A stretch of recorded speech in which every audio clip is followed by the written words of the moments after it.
All right, let's jump right into this explainer and build a rock-solid mental map for estate tax situs and the reciprocity rule. Look, if you're a second or third year BS accountancy student here in the Philippines, we know exactly what you're going through. You're staring down these massively complex tax codes right now, and the pressure is on because you actually need to recall all of this for the LECBA in a few years. It's a huge challenge for sure, but there is totally a way to conquer it. So, how do you memorize these insane tax rules today and literally perfectly pull them out of your brain 3 whole years from now on exam day? Well, the secret to long-term retention absolutely isn't rote memorization. Cramming? Yeah, that just doesn't work for a board exam. Instead, we're going to hack your brain using cognitive chunking and logic loops. By breaking the tax code down into logical, predictable patterns, your brain can easily store and retrieve the data when it actually matters. Okay, here's our cheat code roadmap for today. Number 1, property situs core rules. Number 2, intangible property study hacks. 3, corporate shares and bonds. 4, the reciprocity rule unpacked. And 5, a rapid fire bullet review. Section 1, property situs core rules. Where is it located? Okay, so what's super interesting here is the stark contrast based entirely on citizenship and residency. If the decedent is a resident citizen, a non-resident citizen, or a resident alien, the Philippine government taxes their gross estate globally. Everything, everywhere. But if you're dealing with a non-resident alien, an NRA, they are only taxed on properties situated strictly within the Philippines. This right here is your very first major logic loop. Always, always check the decedent status first, because honestly, it instantly cuts the problem in half if they're an NRA. Notice how the logic naturally flows. Real properties like a house and tangible personal properties like a car rely on their actual physical location. Pretty simple, right? But check out the complex intangibles. Receivables follow the residence of the debtor, not the creditor. And bank deposits, they follow the exact location of the bank. So if an NRA has a bank deposit sitting in a Manila branch, boom, that situs is strictly within the Philippines. Section 2, intangible property study hacks, decoding invisible rights. So the crucial point to remember is that these are invisible rights. We're talking about incorporeal property, stuff like trademarks, copyrights, franchises.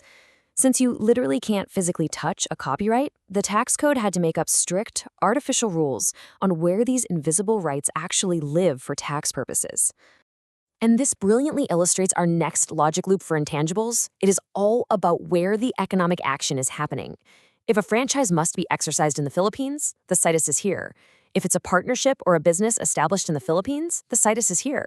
The ultimate brain hack is just to ask yourself, where is the right actually being used or established?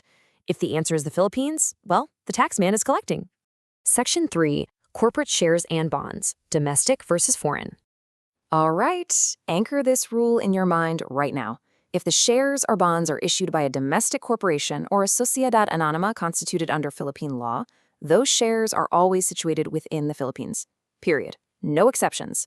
Conversely, if they're issued by a foreign corporation, they are generally situated outside the Philippines. But hey, whenever we see the word generally in tax law, our radar should absolutely be going off. There are 2 massive exceptions to this. Exception number 1 revolves around a magic number, 85%. If a foreign corporation has at least 85% of its business located in the Philippines, its shares automatically flip. Yep, for estate tax purposes, those shares are now legally situated within the country. So when you're grinding through practice problems, anytime you see a foreign corporation hit that 85% mark, you treat it exactly like domestic property. The second exception to watch out for is if those shares or bonds of a foreign corporation have specifically acquired a business situs locally in the Philippines. If your exam question drops that exact phrase, the general rule gets thrown completely out the window, and that intangible property is officially part of the Philippine gross estate. Section 4, the Reciprocity Rule unpacked. Section 104. Think of this rule as a diplomatic handshake. Remember how we said a non-resident alien is taxed on properties within the Philippines? Well, what if their home country, where they're a citizen and resident, gives Filipinos a tax break? It's only fair we return the favor, right? Just follow this strict if-then logic loop, and it becomes so easy. If the NRA's home country either does not impose a transfer tax at all, or if it allows similar exemptions for Filipino citizens not residing there, then a special rule activates. The NRA's intangible personal properties located in the Philippines are completely excluded from their gross estate. But note the key word here, intangibles only. Their real estate and tangible property here, yeah, that will still be taxed. But bank deposits, shares, franchises, completely tax-free under reciprocity. Section 5, Rapid Fire Bullet Review. Lock it in. Okay, time to lock this into your 3-year mental filing cabinet. Let's hit these 5 exact triggers you'll need. 1. Non-resident aliens only care about what's physically or legally inside the Philippines. 2. The situs of a bank deposit is the bank's location. 3. Domestic shares never leave the Philippines tax net. 4. Foreign shares need that 85% Philippine business threshold to become taxable here. And 5. Reciprocity is a shield that specifically protects an NRA's intangibles. Let's put these logic loops to the test one last time. An NRA dies leaving a Manila bank deposit. Normally, following the bank location rule, that's a Philippine situs, right? But wait, their home country grants tax exemptions to Filipinos. That triggers the Reciprocity Rule. And a bank deposit is an intangible property. So, considering everything we just mapped out, is that Manila deposit included in their Philippine gross estate? Or does it completely vanish from the tax net?